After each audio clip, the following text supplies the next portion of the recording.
All Elite Wrestling, 3ème pay-per-view d'affilée qu'on va couvrir dans un Qu'est-ce qui s'est passé sur la chaîne CCL Catch. Est-ce que c'est pas beau? 11 matchs au total, 3 dans le 0 Hour qui était gratuit en pré-show et qui aura son importance pour ce qui se passera plus tard dans la carte principale où 8 combats nous attendaient. Un pay-per-view recommandé, mais ceci dit, âme sensible s'abstenir. Swerve Strickland contre Hangman Page numéro 2 dans un Texas Deathmatch était certainement le combat qui a le plus buzzé dans la nuit du samedi 18 au dimanche 19 novembre 2023 au Kia Forum de Los Angeles. Les avis encore une fois semblent très partagés au sujet de l'appréciation globale de ce show qui divise pas seulement qu'au sein de la très large communauté des amateurs de catch mais également au sein de ceux qui sont plutôt des fans hardcore de All Elite Wrestling. Quant à la direction créative de ce qui se passe notamment dans le main event autour du championnat All Elite Wrestling de MJF et également comme je disais pour le combat entre Swerve et Hangman Page un excès de violence qui en a dégoûté beaucoup. Allez, je vous dis tout de suite ce que j'en ai pensé avec les grandes lignes et les résultats de chaque match, mes appréciations et mon système de notation sur 5 étoiles, vous connaissez. On est parti, AEW Full Gear 2023, qu'est-ce qui s'est passé?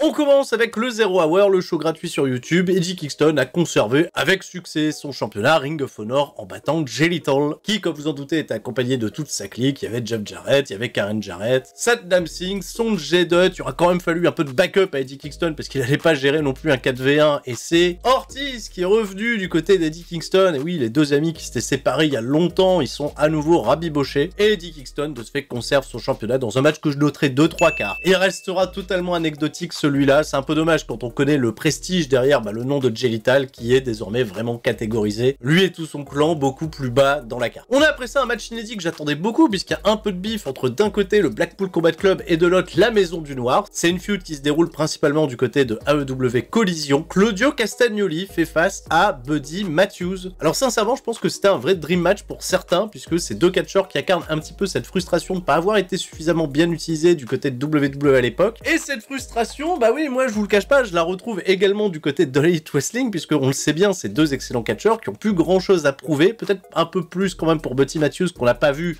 accéder à des grands matchs très prestigieux, à la différence de Claudio Castagnoli qui a goûté, lui il fut un temps au main event de WWE. Vraiment une très bonne bataille, une belle opposition physique, parce qu'on a deux bêtes d'athlétisme qui sont totalement agréables à voir évoluer, mais victoire au final de Claudio Castagnoli, une petite logique respectée je dirais, qui remporte le match avec un sharpshooter. Buddy Matthews a abandonné, Buddy Matthews, on pensait peut-être qu'il allait y avoir une petite poignée de main entre les deux catcheurs, mais pas du tout. Buddy Matthews, il a refusé d'enterrer la hache de guerre ici, et probablement que le programme se continuera entre d'un côté, je le rappelle, Blackpool Combat Club, House of Black. Si on peut avoir au final un Moxley contre Malakai Black, je suis quand même preneur, hein. Malakai Black, ce serait quand même bien de le voir faire un match en 1v1 en 2023 déjà, ce serait bien. Et enfin, la grosse attention sur ce dernier match de 0 Hour, elle était ici. MJF et Samoa Joe défendent les championnats Ring of Honor contre les Guns. Alors je suis toujours dans le train des Guns, hein, que ce soit leur entrée, leur charisme, leur flow qui est vraiment incroyable. Les Guns en revanche, c'est un peu dommage, ils resteront assez anecdotiques dans ce qui a été raconté. L'histoire qui était racontée, c'était la confiance va-t-elle être trouvée entre MJF et Samoa Joe, et Samoa Joe, il a été team player, véritablement jusqu'au bout, alors que peut-être je me serais attendu à une petite trahison de sa part. Ça a été le véritable homme fort du clan qui a totalement tourné au ridicule les Guns, et c'était assez drôle à voir, notamment sur le fameux dropkick où il a walk away comme il le fait habituellement sur les crossbody vers l'extérieur. Super cool. MJF, il a peut-être été aussi montré comme le maillon faible de cette équipe, parce que c'est principalement lui qui subira les coups de la part des Guns, même si à un moment donné, Samoa Joe se mangera le finish des Guns, MJF volera à son secours, MJF en très mauvaise posture, et c'est finalement Adam Cole, baby! Adam Cole out of nowhere qui débarque, bon sur une jambe bien entendu, sur les béquilles, ça on s'en doutait. Il va détourner l'attention des Guns qui va permettre à Samoa Joe de remporter la victoire. Toujours champion Ring of Honor par équipe, MJF, ah oui j'ai oublié de dire les championnats Ring of Honor étaient en jeu, MJF et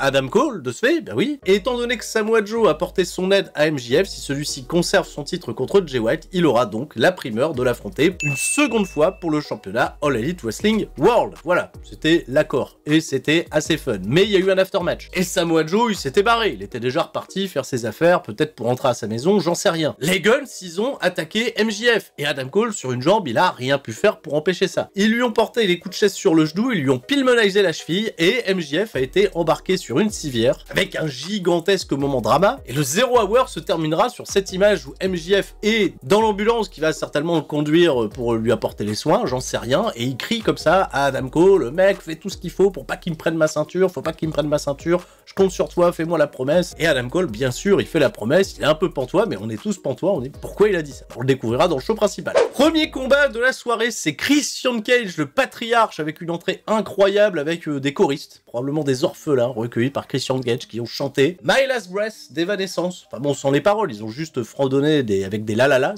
c'était plutôt fun, c'est assez drôle hein, quand on connaît le gimmick de Christian Cage. Donc Christian Cage qui va guider ses enfants perdus, Luchasaurus et Nick Wayne, vers une bataille qui n'allait certainement pas gagner contre Adam Copeland, Darby Allin et Sting, accessoirement accompagné de Ric Flair. Sting, désormais on le sait, c'est officiel, il prendra sa retraite lors de Révolution en 2024. C'était donc sa dernière apparition à Los Angeles, un gros moment good vibe, et j'insiste vraiment sur un combat qui globalement donne beaucoup de good vibe, même si Darby Allin, encore une fois, il prend des bums totalement inconsidérés. Comment il va grimper l'Everest, ce garçon? Ça va durer 15 minutes et All Elite Wrestling fait bien le travail en gardant un petit peu à distance Adam Copeland et Christian Cage. On va juste teaser les gens avec une grosse confrontation face à face, les chants holy shit qui partent partout dans l'arène, d'ailleurs un excellent public à Los Angeles pour le coup. Et Christian Cage, il fera plein d'attaques en scred, il fera plein d'attaques de bâtard, mais jamais il y aura un véritable face à face, une véritable bagarre entre lui et Adam Copeland.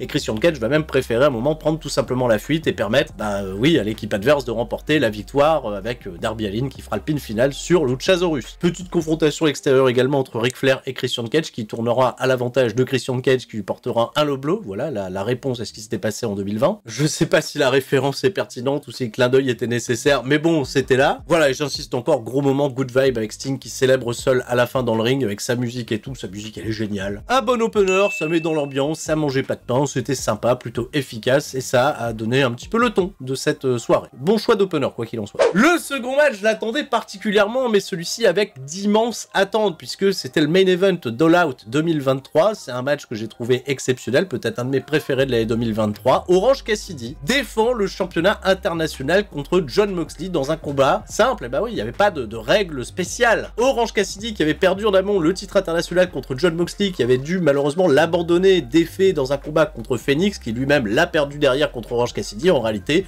on prend les mêmes et on recommence, on reprend l'histoire là où elle s'était arrêtée. Et on se doutait très fortement que Jon Moxley allait reprendre ce titre qu'il avait conquis une première fois au mois de septembre 2023. Et bah, la réponse, elle a été tout autre, puisque non, Jon Moxley ne repartira pas avec le championnat international. Orange Cassidy, en un peu plus de 12 minutes, va faire un gros effort, profiter qu'un coin de ring a été plutôt arraché, pour mettre KO Jon Moxley, qui en réalité s'est mis KO tout seul, lui porter je sais plus combien, 4, 5, 6 Orange Punch et remporter la victoire. Alors encore une fois, c'était très solide, très physique, mais il manquait cette petite touche émotionnelle que j'avais vraiment ressortie en septembre. Peut-être, encore une fois, mes attentes étaient bien trop hautes. Je mettrais ceci dit quand même un bon 3,5, un petit aftermatch, on sait pas trop si Moxley et Orange Cassidy se seraient croisés, si les membres de leur clan respectifs étaient pas dans les parages pour essayer petit à petit de les séparer, enfin entre Hook et Wheeler Yuta, ça part en couille. Très étonnant, et Jon Moxley, on l'attend, évidemment, sur une remise en question, peut-être un petit peu plus de violence du côté de sa part. C'est peut-être là, voilà, une fin d'année 2023 un peu complexe pour lui. Lui qui a survolé la compétition pendant une grosse partie de l'année 2023, c'est... Ouais, fin d'année un peu délicate. Toni Storm va battre Hikaru Shida, bien sûr. Toni Storm va battre Hikaru Shida, on l'attendait, Toni Storm, nouvelle gimmick, nouveau contexte, il y a un petit buzz qui est généré autour de son perso qui fait pas l'unanimité. Parce que là, c'est très gimmick, c'est très poussé, c'est très maniéré, voilà, elle se prend pour Marilyn Monroe, dès qu'elle arrive, c'est en noir et blanc. Je trouve que ça l'empêche pas non plus de proposer du bon catch très physique et assez violent comme elle aime le faire habituellement. Elle a une très bonne cliente en face avec Hikaru Shida qui a des bonnes strikes et qui est capable également d'encaisser la douleur. Et finalement, je trouve qu'on a eu un assez bon compromis entre d'un côté la grosse comédie un peu exagérée, de l'autre côté les échanges physiques qui étaient assez rudes, pour qu'au final l'arbitre et Hikaru Shida se fassent avoir par la malice, Timeless Toni Storm qui est désormais allié à Luther, qui est son majordome, qui lui a passé voilà une petite multitude d'objets, dont justement un morceau en métal, je sais pas, une petite soucoupe en métal qu'elle s'est placée sur le cul, voilà, elle avait une plaque de métal au cul et l'arbitre ne l'a pas vu alors que tout le monde l'a vu. Mais bon, je pense que le catch est aussi visuel, c'était pour que le public puisse le voir, mais bon, Aubrey Edwards qui voit pas la plaque en métal, c'était un peu obvious. Le hip attack à la fin qui permet à Timeless Toni Storm de remporter la victoire. Le moment de célébration est très rigolo à la fin. Il y a Mariame, voilà, nouvelle signée du côté de All Elite Wrestling qui vient apporter des fleurs à Timeless Toni Storm. On comprend bien aussi qu'il y a ce côté groupie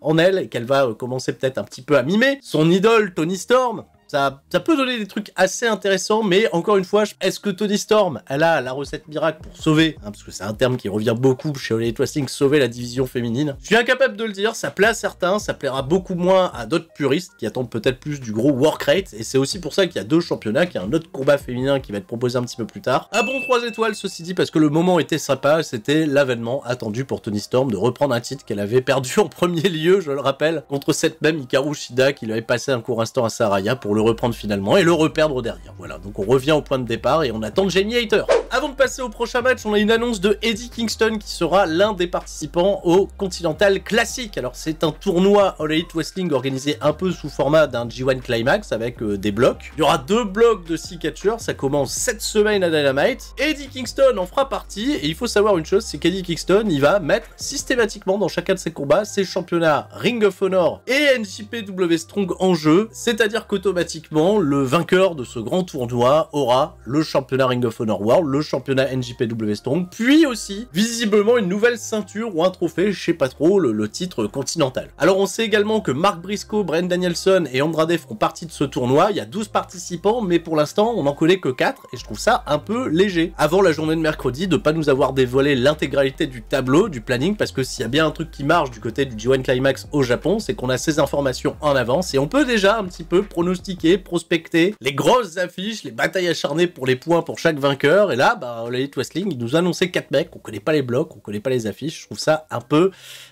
rushé, j'avoue, et c'est ma foi un peu regrettable. Dommage. Le mec il se plaint alors qu'il va y avoir un tournoi qui risque d'être super et de proposer plein de bangers. Mais bon, c'est plus dans la manière de faire. Et ben ça me permet de transitionner avec les championnats par équipe d'All Elite Wrestling qui sont désormais détenus par Big Bill et Ricky Starks. On les attendait pas là, mais pourtant champions par équipe, ils ont battu FTR il y a quelques mois pour couvrir une blessure de Cash Wheeler qui est revenue entre temps. Et sans une immense construction, c'était aussi là du côté de AEW Collision que ça s'est décidé, il y a un four-way de l'échelle qui plus est, et ça on l'a su à peine la veille, que ça allait être un match de l'échelle, qui opposera donc les champions à Brody King et Malakai Black, la faction Ingobernable de Dralistico et Rouge. Dralistico, je le rappelle, c'est Dragon Lee 1, et les anciens champions par équipe, FTR, Cash Wheeler et Dax, The Axe, Harwood. 20 minutes des spots et surtout une excellente confrontation entre Big Bill, anciennement Big Cass, hein, je le rappelle, et j'ai toujours du mal avec ce nom de Big Bill, je trouve ça un peu rigolo à la prononciation, bref. Et Brody King avec qui ils vont se mettre des gros échanges meat slapping meat. Très content également de voir que Rouge a eu des très bonnes réactions de la part du public. Il y a eu pas mal de spots assez originaux, dont une échelle qui a beaucoup souffert au premier plan à droite du ring, elle est restée longtemps là et elle a pris, je pense, le dos et le cul de tout le monde celle-là. Des spots plutôt cool en fin de combat avec Dralistico qui va littéralement mourir des mains de Brody King sur ce pile driver très violent sur une échelle. Et un peu comme John Moxley plus tôt, bah non, Cash Wheeler et Dax Harwood vont pas reprendre les titres qu'ils ont perdus, on se doute un peu pour raison de blessure. AEW renouvelle la confiance en Ricky Starks et Big Bill, et je trouve ça pas si mal qu'on ait un nouveau duo comme ça qui commence à un petit peu à s'implanter du côté de All Elite Wrestling, mais qui s'implante plus du côté de Collision et qui est rarement présent du côté de Dynamite, qui est pourtant le programme qui est beaucoup plus suivi. Je tire vraiment mon chapeau à Big Cass, Big Bill, voilà, comme vous voulez, qui revient de très loin, hein, sur un terme de in-ring. Il se contente de faire les choses les plus simples possibles, mais il est fait super bien, il a une très bonne présence et ça marche plutôt bien sur moi, je dois bien avouer, donc assez content du résultat final. Bon 3/3 quarts, voilà, je vais rester sur un 3/3 quarts, match recommandé, mais peut-être au final un peu oubliable. Second match féminin, Kris Statlander défend le championnat TBS contre et Julia Hart et Sky Blue. Julia Hart, désormais, depuis son échec à Wrestle Dream, elle a désormais une nouvelle némésis, à savoir Sky Blue. Elle lui avait craché le Black Mist au visage et depuis Sky Blue, elle a commencé à tourner vers le côté obscur de la force sans véritablement y tomber définitivement puisqu'elle va rester babyface, c'est juste qu'elle est un petit peu plus dark. Nouveau thème d'entrée, on a comme ça la force rouge contre la force bleue. Kris Statlander au milieu, bah, qui vient juste en fait faire chef d'orchestre dans l'histoire parce que Kris Statlander, elle a eu je trouve un excellent impact à son retour quand elle a pris le titre à Jet Cargill, c'est une catcheuse que j'adore, mais j'ai vraiment le sentiment que la grosse aura autour de Kris Statlander, elle a totalement disparu depuis qu'elle a, c'est un peu con ce que je vais dire, arrêté de faire l'extraterrestre dans son gimmick, même si c'était un gimmick un peu bizarre et pas forcément simple à faire évoluer dans le temps. J'ai l'impression que ouais, le halo de lumière autour de Kris Statlander est plus trop là. Et pourtant, encore une fois, en termes de in-ring, ça va être la générale, elle va driver les opérations du feu de Dieu. Il n'y a pas de loupé dans le combat et la chimie elle semble plutôt bien prendre entre Sky Blue et Julia Hart et le public s'embarque également derrière et à la surprise générale, et ben oui, Kris Statlander ne va pas conserver le titre et Julia Hart va devenir la nouvelle championne TBS. Il me semble qu'elle a 21 ou à peine 22 ans et la compagnie lui fait déjà énormément confiance. Le step-up est pas mal et c'est peut-être une des plus belles progressions de l'année 2023. Ah, ce que vous en pensez, dites-moi dans les commentaires. Voilà, un bon 3,5 qui fait pas de mal. Est-ce que ça sauvera la division féminine de la Elite Wrestling? Je ne sais pas, mais c'est un sulfament nouveau, alors pourquoi pas. Allez, le match de la violence. Oula, Swerve Strickland contre Adam Hangman Page. Texas Deathmatch, une immense entrée, je braque quand je conduis avec Swerve Strickland. Prince Nana, il y a des danseuses, la chorégraphie c'est génial, la tête toujours aussi focus de Swerve Strickland qui en a rien à foutre de la danse de Nana. Une histoire ô combien personnelle entre les deux, alors qu'à la base, Swerve il avait juste choisi Hangman pour pouvoir step up dans le game. C'est Hangman qui a voulu que ça devienne personnel, bon il a perdu la première fois à Wrestle Dream. Mais Hangman Page, frustré de sa défaite et aussi revanchard d'un truc qui lui était arrivé, bah ouais en plein weekly où Prince Nana il l'avait attaqué, donc il a été réattaqué Swerve Strickland pour le priver d'un match contre Christian Cage. Voilà, c'était contre Bryan Danielson qu'il affrontait, c'était très cool d'ailleurs. Voilà, je fais de la remise en contexte et j'ai plus tendance à m'embrouiller. Bon, c'est devenu personnel. C'est devenu très personnel. Strickland, il a débarqué chez Hangman Page pour aller voir le gamin dans le berceau et tout. Qu'est-ce qui se passe? On rentre par effraction chez les gens. En plus, Hangman Page, il a toujours campé cette position du père de famille, responsable, mais aussi super torturé. Et là, l'histoire de torture et de mélancolie autour d'Hangman Page, elle est racontée chez Elite Wrestling d'une excellente manière. C'est un excellent storyteller et ça, c'est plus trop approuvé. Et on a en fait comme ça deux espèces d'identités totalement folles qui vont s'affronter et dans le chaos le plus total. Et ça a été le match du chaos, clairement. Je peux pas décrire toute la violence qu'il y a eu. Enfin si, je peux la décrire, mais je peux pas véritablement l'illustrer. Donc je vais trouver un stratagème pour pouvoir parler de violence sans choquer les gens. Mais Adam Page, il va pas attendre que la cloche sonne, il va même pas attendre sa propre entrée. Le mec va tout de suite attaquer Swerve Strickland, lui causer une pop-up powerbomb, une buckshot lariat. Et je rappelle les règles du Texas Deathmatch façon All Elite Wrestling, c'est ni plus ni moins qu'un last man standing match, sauf que les soumissions peuvent compter également. Hangman Page va ligoter Swerve Strickland et va commencer à lui mettre des agrafes. Et oui, des agrafes, on va lui planter des agrafes dans le corps, et c'est plutôt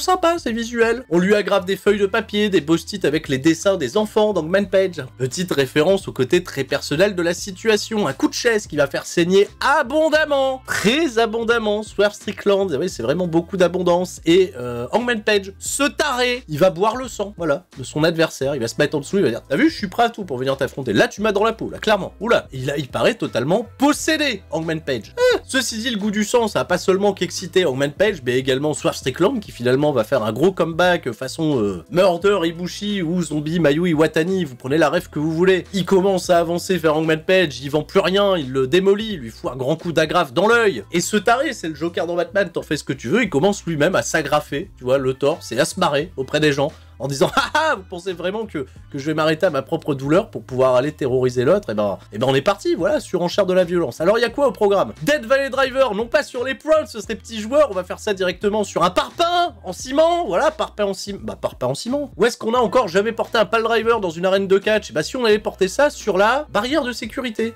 Les mecs, mais c'est des funambules. Là évidemment on va sortir aussi du barbelé, une chaise avec du barbelé autour, et Hangman Page il va faire un salto vers l'extérieur avec une chaise, du barbelé pour tomber sur Swerve Strickland, qui derrière se prendra un tombstone pile driver sur cette même chaise, le barbelé, l'image elle est terrible, si seulement vous pouviez la voir, voilà, bah oui, bah voyez le match, comme ça vous ferez un avis, pourquoi vous écoutez mes spoils depuis le début. Spanish Fly Follow Slam d'Hangman Page sur Swerve Strickland à travers un panneau en bois avec du barbelé, voilà, qu'est-ce que vous voulez, derrière il va faire pop-up powerbomb, il va faire un dead eye, toujours sur le barbelé. Swerve Strickland, il va quand même se relever, il va se prendre une buckshot lariat avec du barbelé, voilà, qui commence à se foutre dans la gueule des gens, et même quand Swerve Strickland il met un coup de chaise à Hangman Page, il y a toujours un morceau de barbelé qui vient lui arracher un bout de lèvre, j'en sais rien. Bref, ça va, ils sont fous. Prince Nana va venir sauver Swerve Strickland du décompte final, hein, parce que là, il était peut-être cuit, hein, Swerve Strickland. Bah, après la dernière buckshot lariat, le barbelé autour de la gueule, c'était mal barré. Non, Nana, il a tiré Strickland à l'extérieur du ring, il l'a remis debout,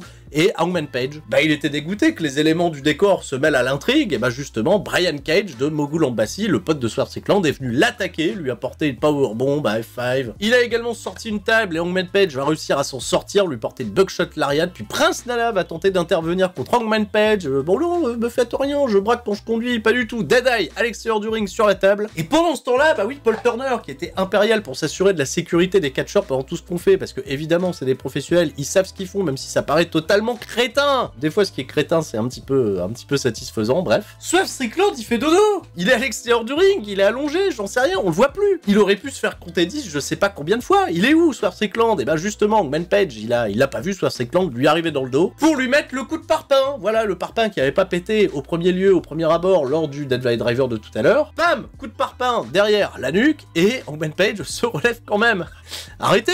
Bon, les Elite Wrestling, ils ont fait la classique. Bah oui, le mec s'appelle Hangman, le pendu. Bah ils l'ont pendu, encore une fois. Je trouve pas ça hyper intéressant de voir ce genre de scène du côté de Elite Wrestling, surtout à des moments aussi cruciaux dans les combats. Ça reste, ceci dit, assez cohérent, vu que Jon Moxley avait perdu de la même manière contre Hangman Page dans le dernier Texas Deathmatch. Le pendu lui-même par Swerve Strickland, qui finalement sera son bourreau, et clairement le diable. Hein, Swerve Strickland, 2 victoires consécutives sur Hangman Page, c'est quand même plutôt dément. Une violence qu'on peut apprécier, qu'on peut ne pas apprécier, quoi qu'il en soit. Les mecs m'ont scotché, c'est ce qu'on appelle dans le jargon un bon vieux car crash, hein, un bel accident de voiture, on est obligé de s'arrêter, de regarder, d'être ah merde, mais il faut que je regarde quand même. Ah, bravo messieurs, parce que ça a également donné des plans super esthétiques, ça a un petit peu plus amélioré ou empiré la psyché des deux persos, et je trouve ça également très très intéressant pour la suite des opérations. Mais ceci dit, voilà, quelques petites incohérences. Je le dis encore une fois, mais on est tout à fait en droit de ne pas apprécier ce genre de catch. Moi, à titre perso, j'adore, hein, voilà, je dois avoir un problème, je vais devoir aller voir un psy, je pense, ou en tout cas, bah, j'en vois déjà un, donc il faudra que je lui pose la question. Donc oui, c'est un combat qui fera pas l'unanimité, quoi qu'il en soit. Dans mon livre, je vais lui mettre un bon gros 4,5, ça restera peut-être un des combats les plus spectaculaires de l'année 2023. Bravo messieurs pour les travaux, bravo pour cet excellent programme. Et maintenant, concernant Swerve Strickland, eh ben, y a plus qu'à, quoi. Et bravo Hangman Page, parce que lui, il aura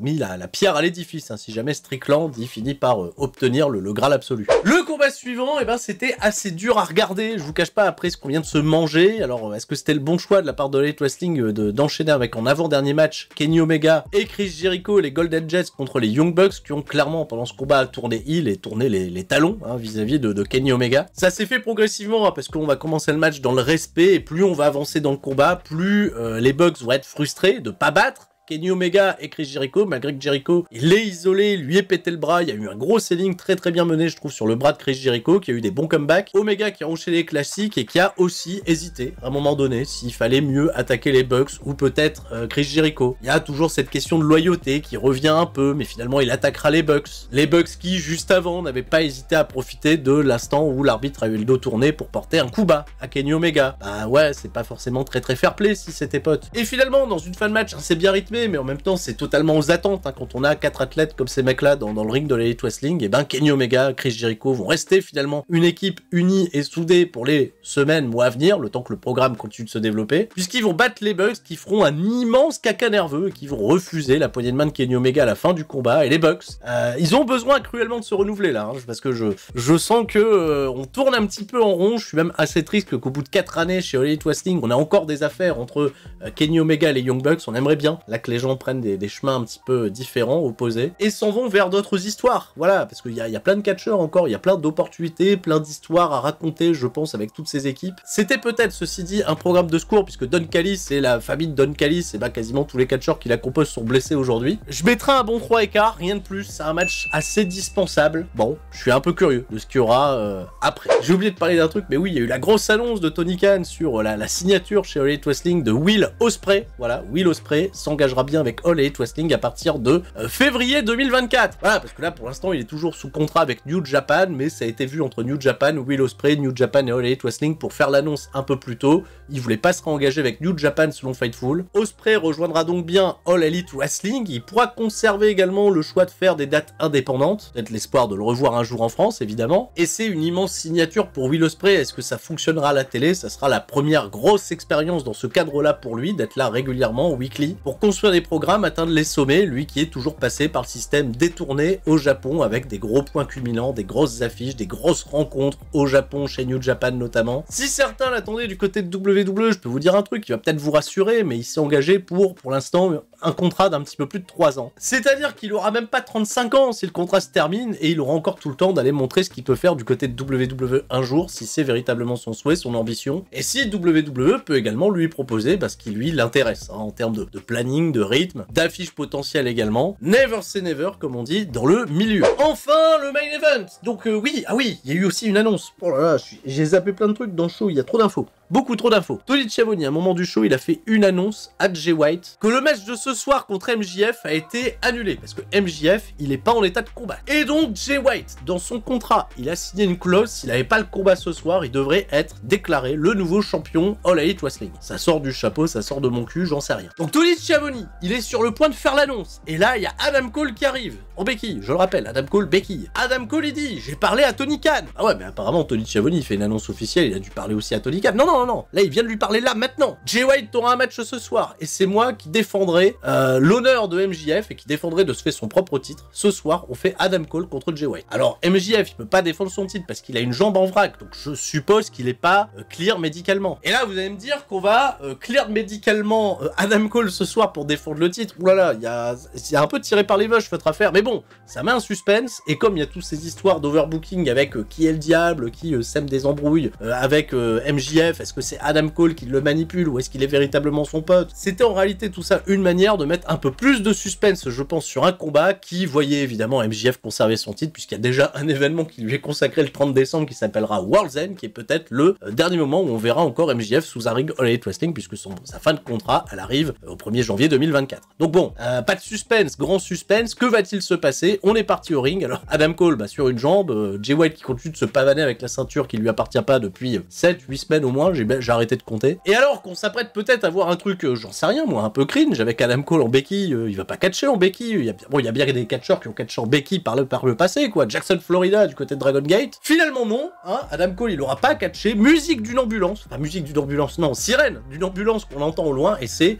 MJF en fait qui fait son retour. Il a volé une ambulance, bah oui, il vole une ambulance, bah, au moins dans le trafic à Los Angeles, c'est mieux de prendre une ambulance pour se rendre à l'arène. Ça rappelle Steve Austin bien sûr, et c'est super badass, et il fait son arrivée en boitant, il arrive en boitant. Il a un bandage au niveau du quadriceps alors qu'il s'est fait péter la cheville, bon ça, bon. Donc MJF, sur une jambe, va défendre son titre finalement, il va dire Adam Cole c'est gentil, on a gagné du temps, au moins on a gagné du temps. Et MJF pendant près de 30 minutes, va tenter des dingueries, tout le temps, pour essayer de résister à Jay White qui lui est hyper arrogant, hyper suffisant. C'est un match qui est pour lui en réalité. Si vous avez suivi le parcours de Jay White du côté de New Japan, dans les gros main events, il y avait toujours énormément d'injustice pour ses adversaires, lui énormément de trash talk, d'arrogance pour mener à bien les opérations pendant les combats, et c'est un peu du classique Jay White. Contre, bah oui, du classique MJF babyface, qui est un babyface qui plaît pas forcément à tout le monde. Hein, MJF, je pense qu'il a beaucoup plus la sympathie des puristes de l'Elite Wrestling dans son rôle de heel un peu machiavélique, parce que là, il est très portrayé comme le super-héros à la Cody Rhodes qui est capable de tout réaliser, même avec une jambe en vrac. Et est-ce que c'est pas peut-être une direction créative volontaire de la part de MJF, qui aime bien un petit peu troller? Mais cependant, il troll, et cependant, dans l'exécution, vraiment, le match, c'est une véritable dinguerie. Il y a ce moment malencontreux où MJF, il va positionner Jay White sur la table des commentateurs, il veut porter peut-être une descente du coude de la 3e corde, mais la table va péter toute seule. Il va quand même faire sa descente du coude de la 3e corde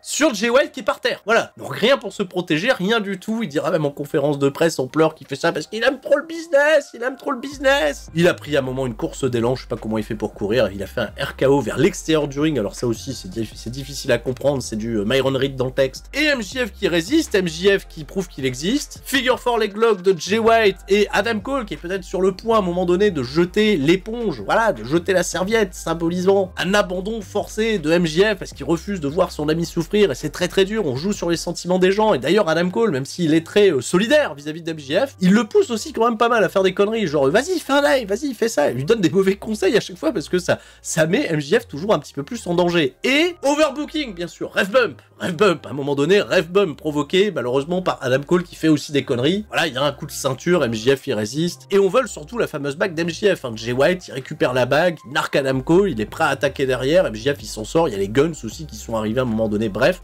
ils vont se prendre des coups de bague, MJF il récupère sa bague, il met une dernière droite à Jay White qui est superbement vendue d'ailleurs, l'arbitre se réveille à ce moment-là, 1, 2, 3, fait du suspense, j'avoue j'étais à fond dedans, moi je me suis laissé avoir alors que c'est une formule que j'aime pas trop du côté de WWE, mais en fait il y a un truc derrière, qui est colossal, c'est cette intrigue autour de qui est le démon, le mec qui a volé le masque de MJF, là qui manipule MJF, et beaucoup de gens pensent que c'est Adam Cole qui nous work, qui a en réalité pas du tout mal aux pieds, qui se sert de Roderick Strong, de Mike Bennett, de Matt Taven, voilà, pour faire ses sbires. On s'attend même à ce que Kyle O'Reilly les ait rejoints pour qu'il y ait ces 4 mecs, voilà, qu'on voit attaquer les gens backstage. Et en fait, on s'approche énormément du reveal. On n'a eu aucune info sur qui était potentiellement le diable lors de ce show. Il n'est pas apparu. Et Adam Cole est resté aux côtés de MJF du début jusqu'à la fin. Ils ont été solidaires l'un envers l'autre. Et je sais que ça a déçu des gens de pas avoir plus d'avancée sur cette intrigue. Et je pense qu'il faut juste s'armer de patience. All Elite Wrestling, ils sont en train de cuisiner un truc assez différent de ce qu'ils ont proposé par le passé. Alors je comprends que certains n'aient pas du tout apprécié le match qui sort totalement de la ligne éditoriale proposée par All Elite Wrestling autour de ces combats de championnat, très axé work rate, très axé compétition athlétique. Là, il y en a eu, mais pour l'overbooking, c'est très Roman Reigns 2023. Laissons-les cuisiner, voilà, moi je les laisserai cuisiner, je vais mettre un bon 4 étoiles écart pour la perf, et j'ai bien aimé l'histoire qui a été racontée pendant le match, et pour moi c'est ce qui m'importe pour le coup, voilà, vous êtes en droit de ne pas être d'accord, bien sûr. Le pay-per-view s'est arrêté là, et je vous recommande bien sûr, comme d'habitude, à la conférence de presse d'après pay-per-view où MJF régale. Le show, je le rappelle, sera diffusé la semaine prochaine, lundi très exactement, sur la chaîne Warner TV Next. Je vous laisse là, faites vos retours, n'hésitez pas, et encore une fois, merci à All Elite Wrestling de proposer cette alternative importante, et aussi de donner un endroit où beaucoup de catcheurs, de créer une espèce de gros carrefour avec des talents qui viennent du monde entier pour se rencontrer.